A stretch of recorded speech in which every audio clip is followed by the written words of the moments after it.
Good evening, this is the Oscar expert here with Brother Bro, and it's time for BAFTA predictions. The BAFTA nominations are on Thursday morning, and we have to predict them. We have long lists to go off of, so those are gonna give some hints, but really you never know quite what will happen.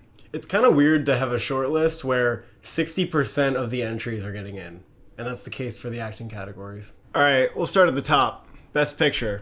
Banshee's gonna win, we think. Everything Everywhere gonna get nominated for sure. I think Top Gun will be nominated. It got most of the categories it needed to. Tom Cruise was shortlisted in Best Actor. Just a very well-liked movie. Yeah, It would and one that I would be consider... quite a miss if it didn't get I would consider it a top 5 movie. I'd put Tar at number 4 if I were you. I mean, if you want, but Tar is like... It did get DGA, which is very, very good. I think Tar gets in. I think Tar fits BAFTA taste in a way, in a sense, and in a way. I don't know if it's top 5. For sure. Like, for the Oscar, I think it's like 5 or 6.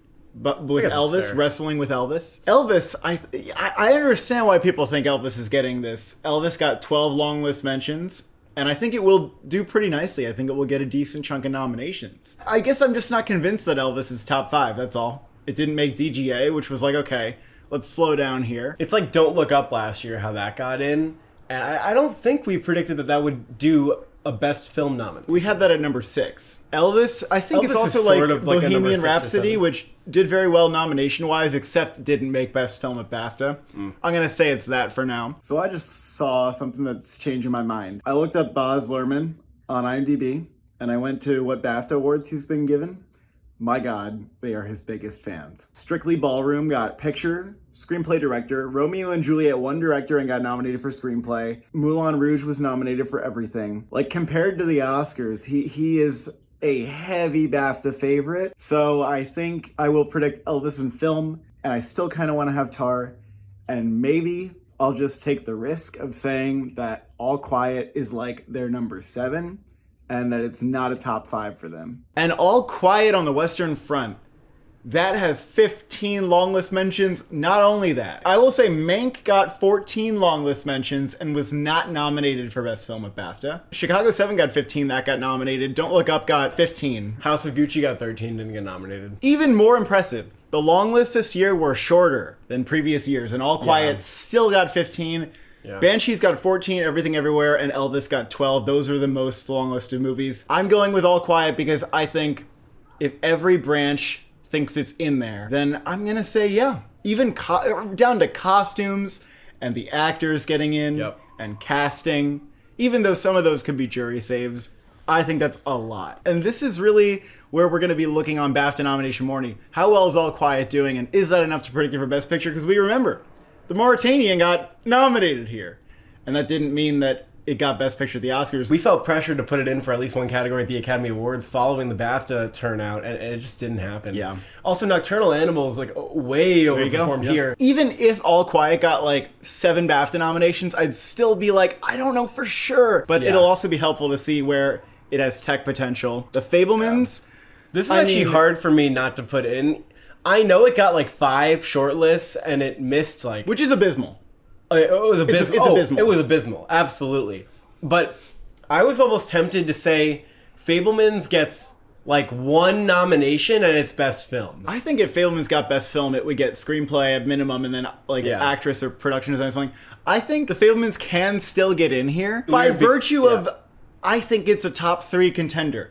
But it's like, if it was a top 3 contender to BAFTA, then you say it's not top 10 for score, for cinematography. It's not one of the 5 best male-directed films, which is what the BAFTA Academy said. No, 5, because the jury picks the other 3. That makes it less egregious, but okay. It's less egregious than him missing a lineup of 16, but he missed still, a lineup like, missing of in 5 cinematography, men. missing in editing. I think it's weird. I think it has to show some kind of weakness. Nobody in supporting actor. Fabelmans could still get in here. It'd be really weird if it didn't. In a sense, to get the BAFTA 5. If we compare the Fabelmans to movies that we think it is in the past, like maybe it's Belfast or it's. But Belfast got shortlisted the fuck out. Like, let me tell you this. I know. Avatar at least has somewhat of an excuse to not be shortlisted a lot here because they didn't send out screeners. They thought people would just go to the theater and they were wrong. The Fabelmans has literally no excuse. Also, West Side Story, people thought that was number 3 last year. They snubbed that movie. It got 5 nominations, but It way people underperformed. overestimated it for BAFTA. I just watched our past reaction video. We were like screaming about West Side Story half the time, being like, "Whoa, what's it gonna miss at the Oscars?" I think it could get in just because it's a strong Oscar contender.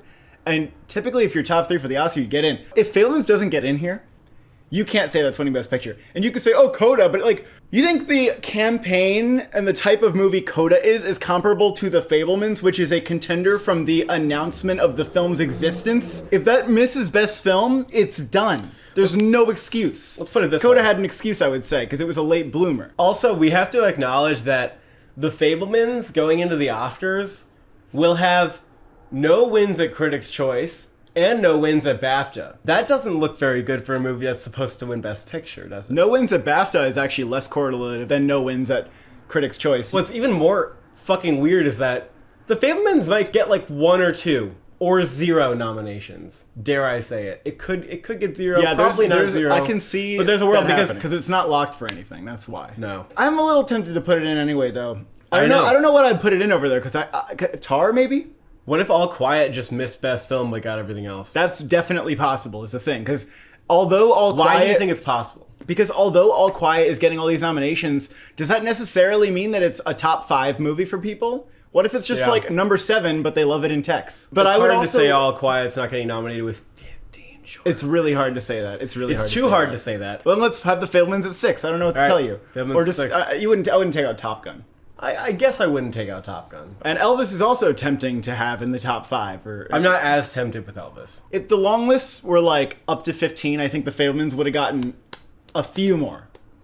However, in the 2 years they've been doing this, no movie's gotten into Best Film without, I think, 7 or 8 at minimum. After Sun has a small chance. There's a small I feel like chance. it's not going to end up in Best Film. It did get a lot of key nominations, though. Even though it will do well everywhere except for Best Film is my prediction. Living and Triangle of Sadness, I'm not gonna go near them, but there's chance to surprise. I mean, you never know. Living could be like the Mauritanian or something like that, or Philomena. If Living performed super well here and then it just skyrocketed it into people's predictions, like... Best Director. This one's tough and people are gonna think I'm insane for something. Daniels, I think... them or McDonough or Field will win now that Spielberg's not even here. One of them, I think, will probably win. Unless they wanted to go crazy. I think Charlotte Wells is definitely getting nominated. I agree. Because that's the, like, British independent film of the year. And it has a further reach and more critical acclaim than, you know, After Love or any of the other ones that they nominate in this category. Also, the past 2 years, the BAFTAs have nominated at least 3 women in directing. 3 women last year, 4 women the year before. Now this year, as we know, it's looking like we may get no women in the Oscar lineup. A shame, because Charlotte Wells and Sarah Polley are there. But they might not do it. So maybe this year we get 2 women. I'm predicting 2 women here right now. Yeah. They could do anything, because the jury, as we know... They also nerfed is the jury nuts. just a little bit. Not in director. In They director, didn't? the jury is the same as last year. Which is what? The top 2 get in, and then the jury saves 4. That's kind of insane. That's just insane. Yeah. They need to stop. I think Park Chan-wook is going to be like Julia Ducournau for Titan, because it's so like that kind of taste. And, you know, winning director at Cannes, I think that matters. That kind of stuff matters. What if jury doesn't save Daniels and then like the top 2 is McDonough and Field? I'm not saying anybody's safe. I think Daniels have got to be top 2, though. I'd be surprised if they got snubbed. However, you look at actress last year and you go, who was the top 2? They snubbed everybody we thought was getting in. Mm-hmm. Most people are going to have Edward Berger for All Quiet. I don't know if I'm convinced because, number 1, I want to put in a second woman. Number 2, the movie's in an incredible assembly of craft and all that shit. But his name doesn't have as much power to it, and I'm a little bit skeptical in general of him as a director contender because of the little attention that's been given to him so far by critics or anybody. Maybe the industry is different. If they nominate him for director and that movie gets screenplay, I would probably predict him for the Oscar, but I don't know. Maybe not. Or that train stops here. I might not predict him for the Oscar even if he gets nominated here. Director screenplay pairing at BAFTA is important. So if like Decision to Leave or After Sun got original screenplay as well as a director nomination, I think that would put them in the maybe pile for director at the Oscars. I have Alice Diop for Saint Omer. I think this could be like Audrey Diwan for Happening last year. It is a critically acclaimed movie. It's a little slow and stuff, but there's a vision. There's a clear vision in this movie. Okay. It's got something there. You'd think maybe there's an argument for Sarah Polley being redeemed here because of the jury. Yeah, but I don't even know if I agree. I mean, I think they could reach down past her and pick a different person. Like, Emerald Fennell didn't even get it for Promising Young Woman, and that was shortlisted the fuck out of that movie. They could do anybody. Best Actor. Would be interesting if Brendan Fraser won. That's all I'll say about that. That could be interesting. Yeah. Colin Farrell might win, though. I guess this is the top 4, because Bill Nighy, he's definitely going to get in. Bill Nighy's definitely in. And then the top 3 for the Oscar... Butler, Fraser, it's a no-brainer. Farrell. It's a no-brainer. Yeah. Unless the jury goes insane. And then you have Paul Mescal, who I think is totally... Yeah, he's got to be in. He's got to be in. This is true about all the acting categories this year. When they have 10 long-listed, not 15, and so I think there's a little bit less, like, out there picks that the jury can go in and, like, grab, you know? Like, even if you look at the bottom 5, none of these, to me, scream, like, critic-y picks. I'm going with Daryl McCormack because British. And because British independent film contender, like movies that correlate with getting BIFA nominations, British Independent Film Awards, they can go on to get the nominations here. He got a joint lead performance nomination with Emma Thompson. I'm really not sure about him. Yeah, but who else is the thing? Like, you actually convinced me in like one sentence, one fell swoop, that Tom Cruise could get nominated because you said Leonardo DiCaprio in Don't Look Up. That was an anomaly, though. That was like one weird thing that happened. It was weird, but it would be like that, but it's the only time that kind of thing did. It could happen. And then I think Felix Kammerer could be nominated for All Quiet, maybe. He could. The juries could save him, and they seem to not be biased against younger actors. If anything, they go out of their way to choose the Alan Kims, the Amelia Joneses. That's the right. Woody Normans. Right. And he is great in the movie. He is just great. He's 27. I will say Daryl McCormack's 29. Yeah, this is a hard one, the 6th slot. I don't know about your pick for Daryl. Also, I think the jury, they are the reason that Felix Kammerer is there. I think they're also the reason that Daniel Kaluuya is there. Also worth noting in the acting categories, this year the jury has even less influence. They're doing the top 3 get in, and then the jury saves 3. I don't know why. I just want to go with Tom Cruise and Top Gun Maverick. I don't know why. It's weird. Oh, Christ. And actually, that's the Critics' Choice lineup. That'd be so goddamn weird if it was the Critics' Choice 6. Yeah. Ooh, can I do that? No, I probably can't do it. I don't know. I don't know what it is. I'm just going to go with Tom Cruise. Fuck it. Harris Dickinson would be cool for Triangle of Sadness, by the way. Best Actress, Cate Blanchett, Michelle Yeoh. They'll get in for sure, I think. Deadweiler, I think even if she's not top 3, the jury will rescue her. I think the jury would rescue Daniel Deadweiler. I have Emma Thompson for Good Luck to You, Leo Grand. They longlisted her for Matilda too. And I mean, she's a favorite. It's a really great performance. Yeah. Michelle Williams could get snubbed. Because if she's not top 3, which I don't know if she is, then does the jury save her? I might predict that she gets snubbed. I really might. That would be a fair prediction, but for who?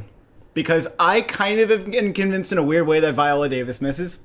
Yeah. I could see that too. Because she missed for Ma Rainey. Yep. And The Woman King's like probably not their favorite movie. They don't care about that shit. They didn't shortlist it for like anything. But I don't think Viola Davis is necessarily top 3 for them. And then it's going to be up to the jury. And I'm not convinced they save her. I agree. I think Ana de Armas. I'd put her at 5.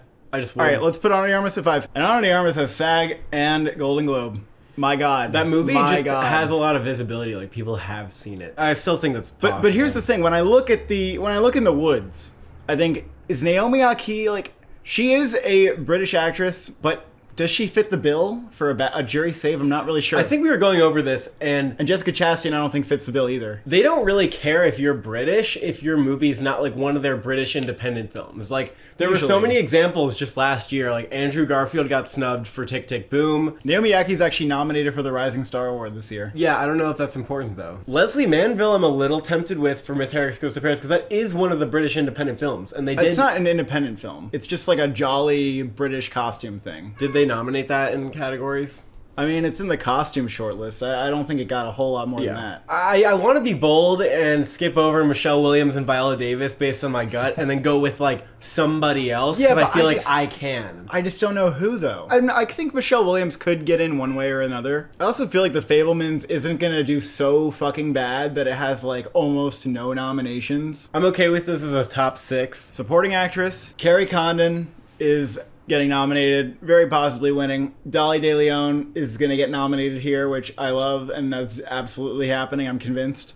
Hong Chow for The Whale. It's not a guarantee that she would be either top 3 or a jury save, but she could be a jury save. Amy Lou Wood for Living.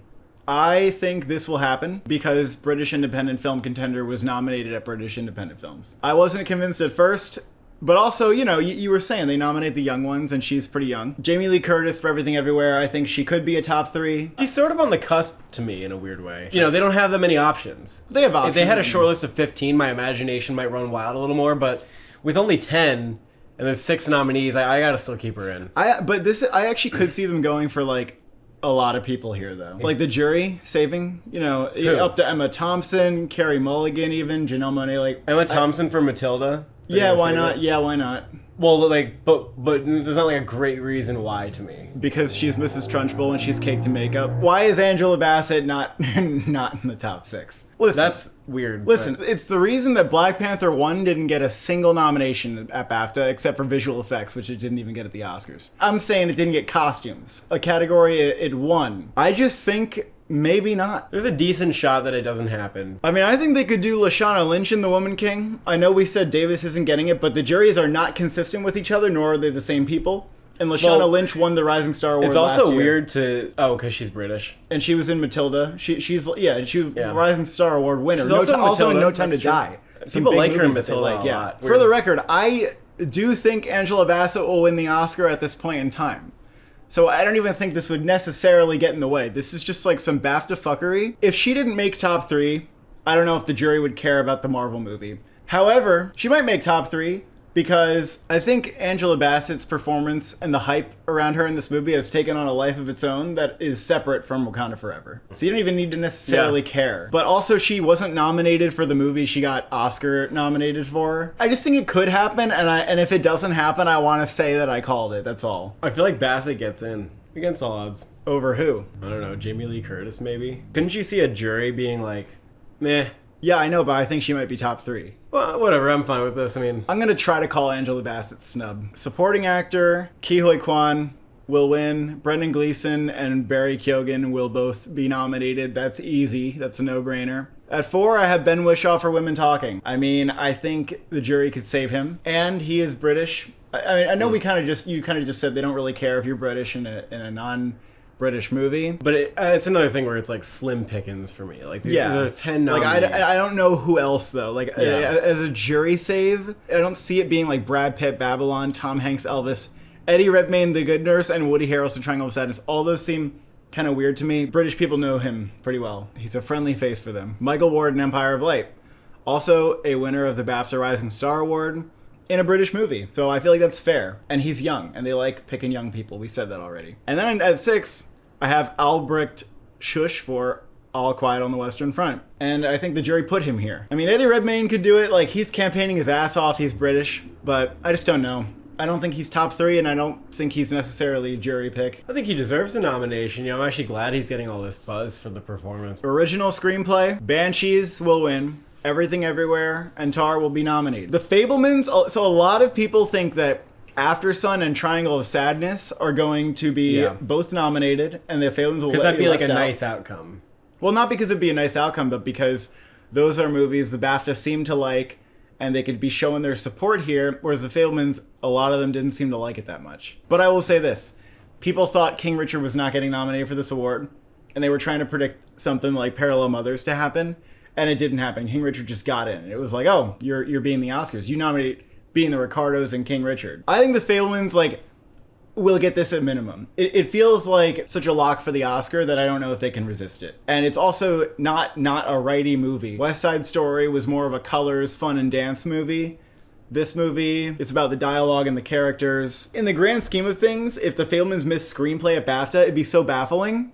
I don't know if I can But even they see like that happen. Triangle of Sadness a lot. I mean, if you put that in a 10 for best film, how do you leave that out of a screenplay race? Because the screenplay is the standout aspect of that film. What I if agree. you put that in over After Sun? Just theoretically. I know you want I've After thought- Sun to have a good I- well, I- turnout, no, I'm thought but about- After no. Sun's screenplay doesn't scream like nominate me for an Oscar. You could argue that After Sun, actually no. On the long list, they probably did about the same level of good, except Aslan missed director. But generally, After Sun has been getting more screenplay nominations and attention. Actually, yeah, I don't know. Let's go with Triangle and screenplay. I wouldn't be like crushed if it missed this as long as it gets director. Although if it got this and director, I would think more that it has a shot for some more Oscar nominations. Like if After Sun got screenplay here, it would be like, whoa, hey. But currently, I do have Triangle predicted for screenplay at the Oscars, and that prediction has always hinged on it getting it here, so I guess I should predict Triangle to get it here. Adapted screenplay. I don't know if Women Talking... Nah, fuck it. Living's gonna win. I don't care. That's annoying as Ew. shit. It's gonna win. Hey,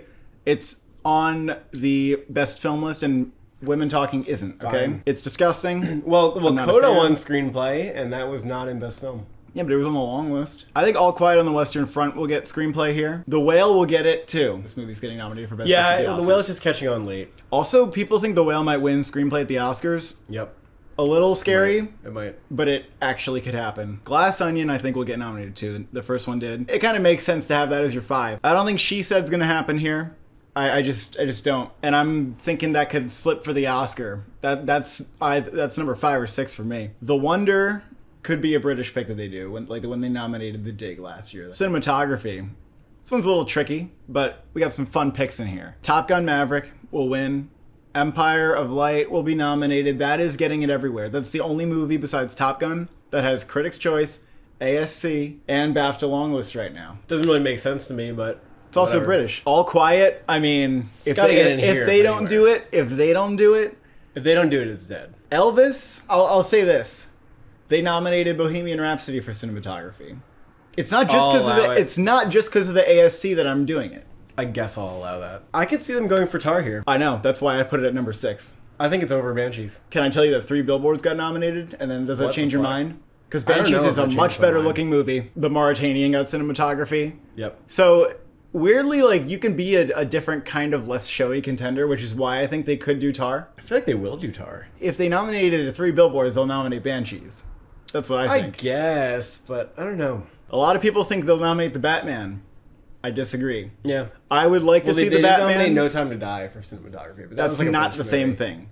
The Batman is more akin to like any random Nolan movie that gets neglected, or like Tenet. Well, it's doing a little better than Tenet. We can be honest about that. It's a shame that I have to put Babylon at number 8. Yeah. Because oh my god, are you kidding me? What if they snub Empire of Light? Yeah, there's some Belfast here last year. That was crazy. Okay. I agree. I agree. You agree? Okay, here's why I agree. I just checked the stats. I just checked the data, man. Deakins didn't get nominated for the BAFTA for Unbroken. So? That's and Prisoners he also didn't get. Okay. No, I think that's it. I think that Empire of Light getting nominated for cinematography is very Unbroken-esque. He's gotten less BAFTA nominations than Oscar nominations. I will also say that. And he got nominated for the ASC for Prisoners and Unbroken.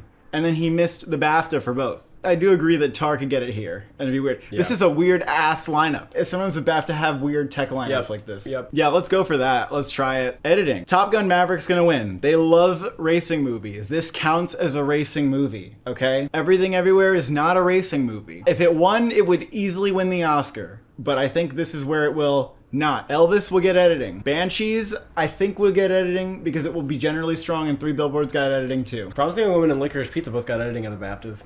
And that For some says reason, what? it kind of feels like Banshees. Like, it's not a movie that screams editing, but they appreciate the movie. They appreciate the craft. And I think they will appreciate this movie a lot. And they did Summer of Soul, and that's why Moon Age Daydream makes sense. They've also done March of the Because they Penguins. actually care about nominating documentaries and editing. It's an insanely edited documentary, and I just watched it, and the feat of the editing in this movie, it's crazy.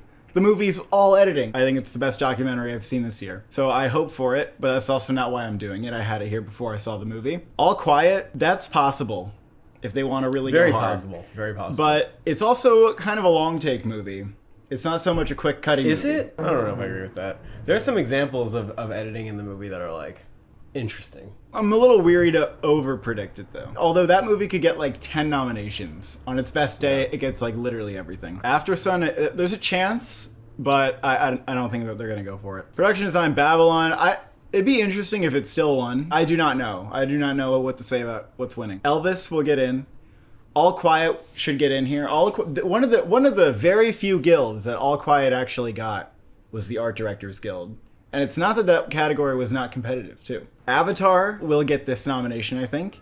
And The Fabelmans? Nothing else looks that strong, but they could go for random shit. They could go for Banshees in a weird way. Everything Everywhere, maybe. But I don't know, The Fabelmans kind of makes sense to me. I would just stick with your top 5 here. Costumes, Elvis, Babylon, Mrs. Harris Goes to Paris, I feel, is almost a no-brainer here. And I did some weird shit. So Matilda the musical, the little kids have little costumes. That's true. They're mostly boarding school suits, but, you know, the teachers are wearing some funky stuff, and Matilda's parents are dressed like loonies. Everything Andrea Riseborough wears is crazy. I feel like that kind of makes enough sense for me. And Corsage. And it has the typical period stuff going on. I am snubbing Black Panther, which may seem crazy, but again, I will use the same justification.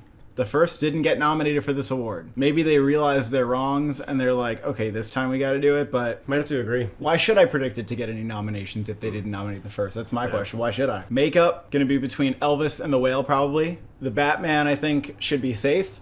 Matilda the musical, it feels easy for me to predict here because of Mrs. Trunchbull and everything like that. All Quiet on the Western Front, I mean, there's a category they can nominate it. They sure seem to like it a lot. I think Amsterdam's number 6. Well, I think Amsterdam will get the Oscar Blonde is going to be nomination. 8. Blonde's No, I don't agree that Blonde would Blonde be has it. no makeup in it. That's not true. She's wearing makeup all the time. She has one little... No, they did her eyebrows. They have all the stuff on I her don't care about face, that. her wig. That's not that cool. I think All Quiet will get it, though. That makes sense. Score, Babylon, Pinocchio, Banshees. I think Women Talking maybe makes it. I have Women Talking and Tar. It's weird, I but was so confused at Critics' Choice giving it the award that maybe I just go with it too. I mean, most people probably think They the could do All Batman Quiet would. here though. They could. That's like if they really want to go hard on All Quiet. Most people probably think they're nominating the Batman. I mean, it did get like 6 shortlist mentions, but again, I think that movie just seems poised to disappoint in bigger categories. Like, you want to say it gets into sound, visual effects, makeup, that makes sense. But when it comes to score and cinematography or production design, you need to be a bigger contender, I think, to get into those categories, usually. The Batman just feels like it's on a Tenet-esque trajectory, I would say. I'm just not feeling it getting, like, these big nominations that I want it to get. Sound, Top Gun, Elvis, All Quiet. I mean, All Quiet's number 2. Avatar, and the Batman is everything. Everything ever has a shot here. Them nominating like Mission Impossible Fallout, Deepwater Horizon. I'll use that as justification to say that they get the Batman in there. Visual effects, Avatar, Top Gun, the Batman. That's the 3 that we're not moving from. Fantastic Beasts. If you don't have this on, I don't think you did your research because they nominated the first 2. And this one just got VES. This one's on the Oscar shortlist. It's closer to getting nominated than I think the other 2. Well, the first one seemed like it was going to get nominated, but the second one seemed like it had no shot. Still got the BAFTA nomination. Black Panther. This is the one nomination where we're doing a repeat. We're predicting a repeat scenario for Wakanda Forever, where it gets only visual effects. And look at that. The VES snubbed Wakanda Forever. What do you know? It's just like the first one. All Quiet? Maybe. They nominated Dunkirk. That I will say. They nominated Dunkirk for visual effects. But I still haven't seen that much that tells me that All Quiet's visual effects were like an insane achievement. Although there are some cool things that they did. They could snub Black Panther here though. Thinking about it, actually, because of the Dunkirk nomination alone, I'm going to go with All Quiet instead of Black Panther. 'Cause I also don't feel like they need to nominate Black Panther. Everything Everywhere is not going to happen, though. That thing missed the freaking supporting visual effects award at VES. I thought that was a shoo-in when I saw that movie. A shoo-in. And they nominated, like, The Fabelmans, animated feature.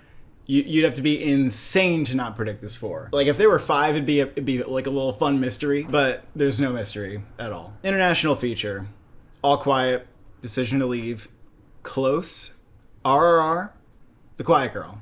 Why not Argentina 1985? I don't know. But I will say The Quiet Girl got on the screenplay shortlist. And then director. And the director shortlist. The screenplay in particular, I think that says a lot. Documentary, All the Beauty and the Bloodshed, Fire of Love, All That Breathes, Moon Age Daydream. They seem to like music documentaries a decent bit, and more than the Oscars, I think. Also, with the editing nomination, I have to. For 5, it's either like conventional logic Navalny, or something that I like hadn't even previously heard of. BAFTA will nominate weird random shit for documentary.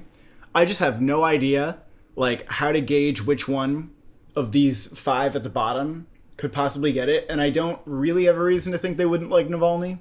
So I'm just gonna play it safe. Casting, this is a fuckfest category. There's no way to know what they're doing. Last year on Gold Derby, it was like they picked number 4, 7, 11, 12, and 13 or something crazy like that. Okay, so there's you may as well pick out of a hat. But one thing that I did observe, so they barely ever go with the SAG.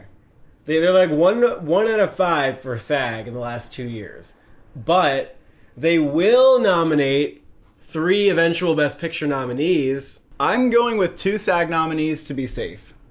I think it's fair that one of them is going to get in. Although, if they snub both Banshees and Everything Everywhere, I would blink one eye. I wouldn't blink both eyes, but I would blink one eye. Because it would be like, okay, yeah, they always snub everything. But you know, Minari got in here. A24 movie. Also, British. they never nominate the SAG winner. I could snub Everything Everywhere if I wanted to. And I have considered it. I'm going to put Triangle in because I just feel like, how do you not? Matilda. A lot of the adults in the movie are like famous British actors. Yeah, they put in all the British faves, so I think that's okay. That's an okay pick. I'll put it at number 2. Elvis. I think they sometimes like the real person casting idea, although Elvis doesn't have that much of an ensemble. I am tempted to go with Tar. I'm tempted for Living, All Quiet. I don't really think they'll do The Fabelmans because that's too many SAG picks, and After Sun is only 2 people, so I'm just gonna go with this 5 and expect to get 2 at best. If I get 2, I'll be happy. British debut. After Sun will win. There's no question about it. Good luck to you, Leah Grand. Blue Jean, Emily. See how they run. Everything else, I have not heard that much about. I'm predicting the 5 that I've heard of. There's no other way for me to do it. British film. This is actually like kind of tricky because I feel like a lot of these are on the same level. Banshees, Living, After Sun, Good Luck to You, Leah Grand, Matilda, The Wonder, Blue Jean, Mrs. Harris Goes to Paris. Those are the ones that I'm like, definitely those. Emily and Lady Chatterley's Lover are acclaimed. You don't have Empire of Light? People don't like the movie that much. Well, they didn't nominate Spencer. And also, you have to remember, a jury selects 5 of these. And that is it for the BAFTA predictions. BAFTA will be on Thursday. So stay tuned. Thank you for watching. Thank you for subscribing. Do you think the Fabelmans will get shut out?